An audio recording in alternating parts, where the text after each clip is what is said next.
Shalom, everybody. Shalom. Have you had enough? Well, we do have a group called the Coalition Against Anti-Semitism, and you can go to opposeantisemitism.com, and that will give you a lot of things to learn and a lot of things to do and a lot of resources to share with other people who have the same burden. And so I hope that you'll take advantage of that. I really appreciate the definition of anti-Semitism by one of the great heroes of Judaism, who is now deceased, and that's Lord Jonathan Sacks. Maybe you've heard of him. He was the chief rabbi of Britain. And he defined and explained anti-Semitism at a conference in 2016 that was pretty significant. He said anti-Semitism means denying the right of Jews to exist collectively as Jews with the same rights as everyone else. Something. It takes different forms in different ages. In the Middle Ages, Jews were hated because of their religion. In the 19th century and early 20th century, they were hated because of their race. Today, they are hated because of their nation state, the state of Israel. It takes different forms, but it remains the same thing. The view that Jews have no right to exist as free and equal human beings. Just a little bit more. The new anti-Semitism has mutated so that any practitioner of it can deny that he or she is an anti-Semite. After all, they say, I'm not a racist. I have no problem with Jews or Judaism. I only have a problem with the state of Israel. But in a world of 56 million Muslim nations and 103 Christian ones, there's only one Jewish state, Israel, which constitutes 0.25% of the landmass of the Middle East. Israel is the only one of the 193 member nations of the United Nations that has its rights to exist regularly challenged, and many, many other groups committed to their destruction. Well, I hope that you've learned a lot about anti-Semitism today, and we've got some great analysis through the survey and through what else has been said. We have great biblical truths that have been expounded to us. We understand that we've got great shoulders to rest on, and of those who have been Christian Zionists and those who have loved the Jewish people. And I think that we've accomplished a lot. But then again, we had a long name for the conference.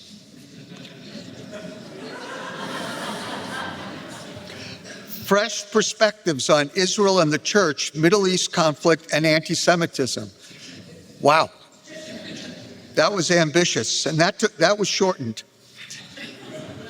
Of course, we could probably shorten it just a little more and just call it, hey, it's the Middle East. It's complicated. So I'm a Jewish believer, a Messianic Jew. I was raised in a Jewish home, came to faith in Yeshua when I was a 19-year-old drug-dealing, awful hippie. But I did take showers.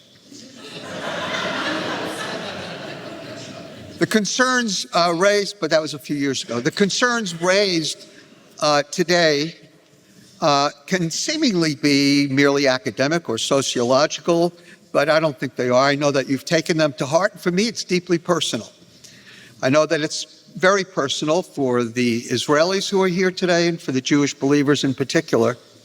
It's my hope that our speakers, and I believe this is true, have shed more light than heat. And this is a very volatile discussion, and everybody behaves so well. I'm so proud of all of you. There's a great deal of passion on every side because we deeply care, because we know that God cares. And as one very smart person said, the Jewish people must be important because they're all over the Bible.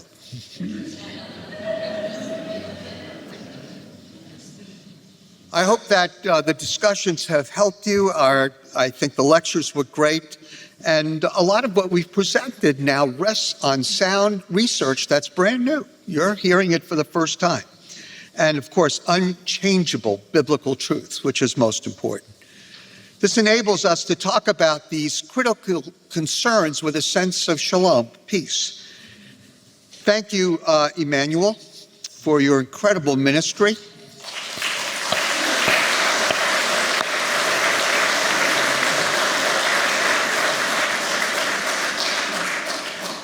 Worship helps the medicine go down much better. You were wonderful. I'm thankful for each of you who have come today. I know there's somebody from Australia here, but I almost traveled the furthest to get here. We have a few from America. I'm especially delighted that members of both my tribes were here today, Jewish and Christian, which makes me either confused or something. But we're so grateful for you taking the time to join us in making a stand against this oldest hatred, anti-Semitism. I want to thank our team, who I probably are in here, I hope. This would never have happened without Natalie, who's our chief cook and bottle washer, and David. Where's David? David Miller, and so many others who have helped. So I think they deserve a round of applause.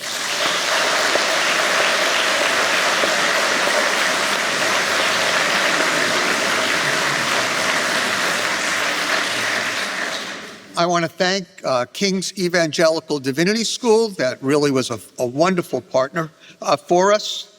I want to thank the Ezra Foundation and Tommy and his wife Sarah, who designed everything. And we're so grateful for their role. And of course, we are grateful for our two researchers and speakers, Moti and Kirill. So thank you.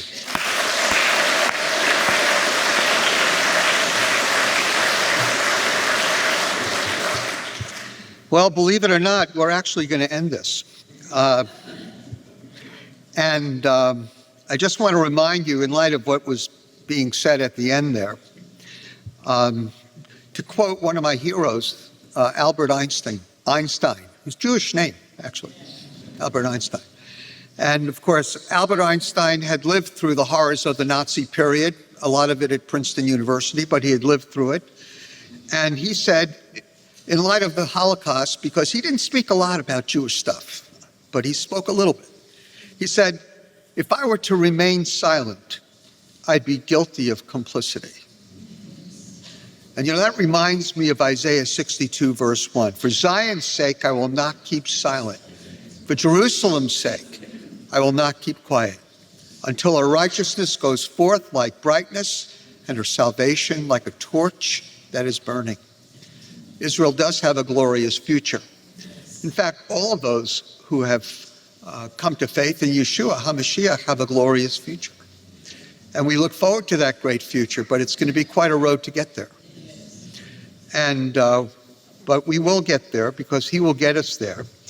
But the Word of God promises that Israel will never be destroyed. Boy, sometimes it gets close.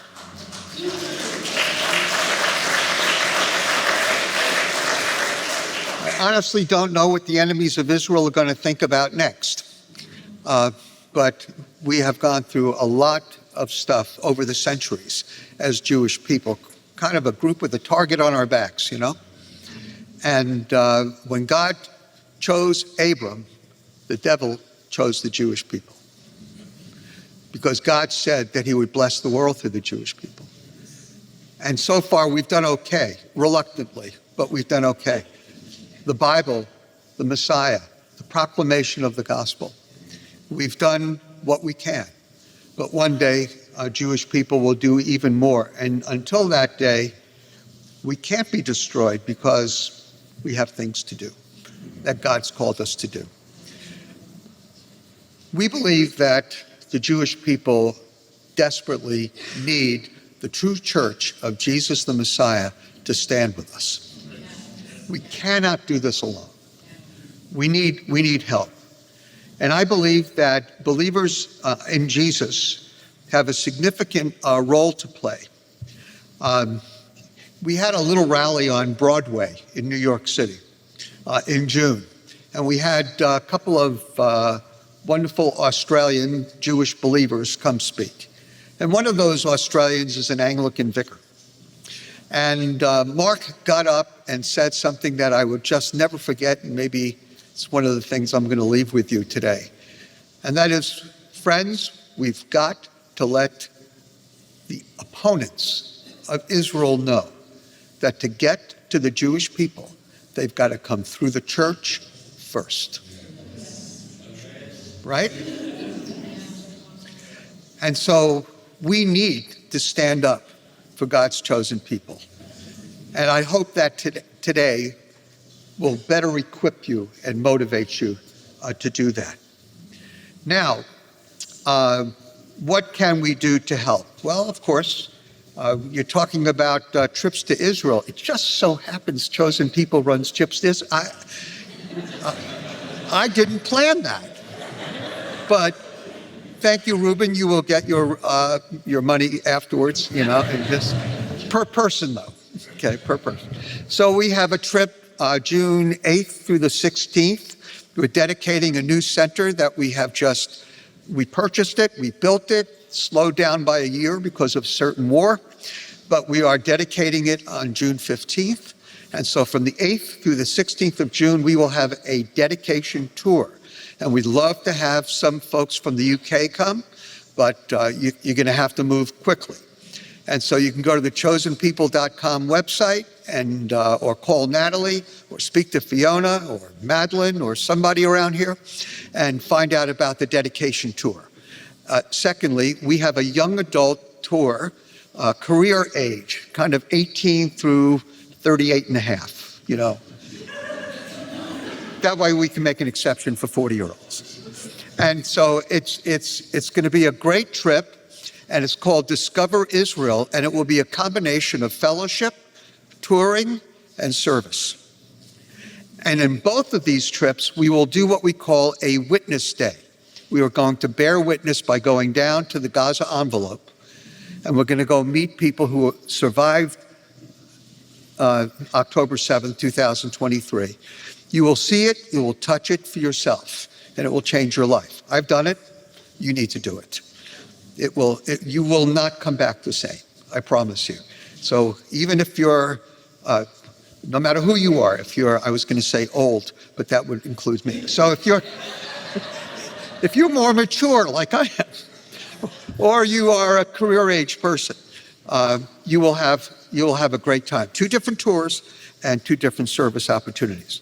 Now, I do want to remind you that as you leave, we have books, and more books. So this one, Israel, the Church in the Middle East, that Darrell Bach and I edited, has some great articles in it, and that'll be in the back. Please make sure you get it. Then there's this little book called Christian Zionism in the 21st Century. Now, I don't know if you know Yiddish, but I schlepped these from New York, okay? And so, I don't want to take them back. For heaven's sake, buy the books.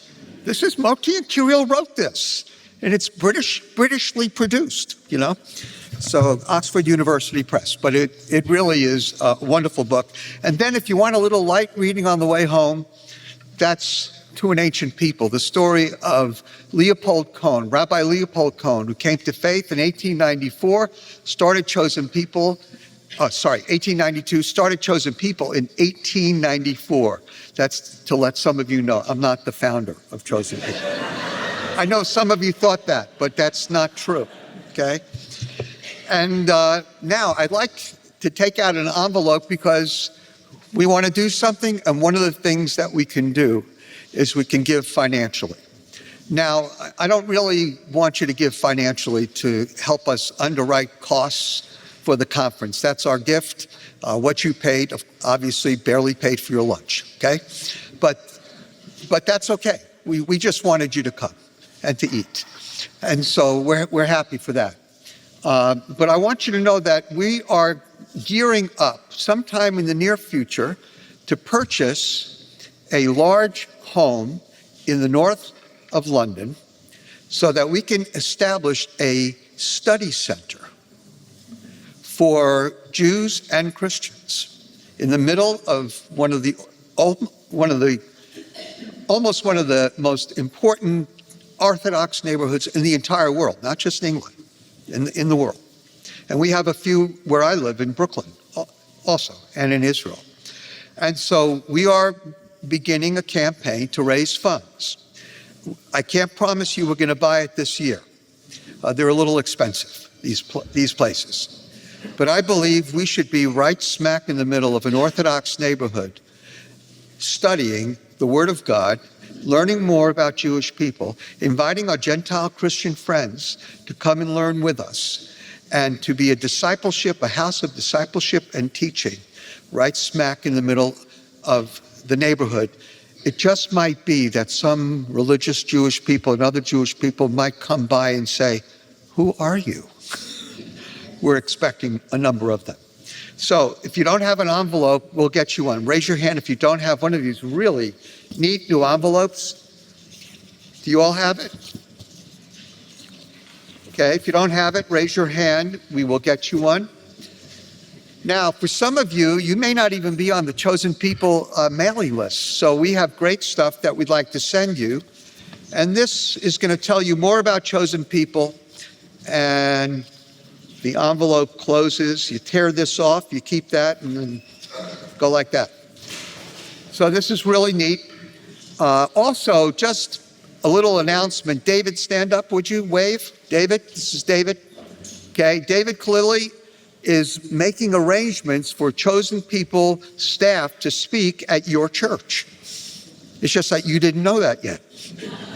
And so if you would like to have a speaker come to your church, we have a number of our staff actually coming over from Israel to speak in local British churches. And so if you see David and say, "Contact my pastor," David's going to tell you, "Well, could you contact him?" And then, so maybe we can contact each other. And so just let David know. All righty, so we're going to pray and we're going to receive a love offering. And I do believe that we have a QR code on here, right? Don't we? I don't see it. We do? On the envelope. I didn't open it all the way, of course. QR code. I don't know if you're like me. I have no idea what a QR code is. I take a picture of it and it works, and I don't really know what it is, okay? So this is a QR code. So you can give online, or you can give by check, or you can give by cash, or you can put your crypto right in here. Any way you want to do it. But we're going to go ahead and we're going to pray for the offering, and then we'll have folks come up and receive the offering.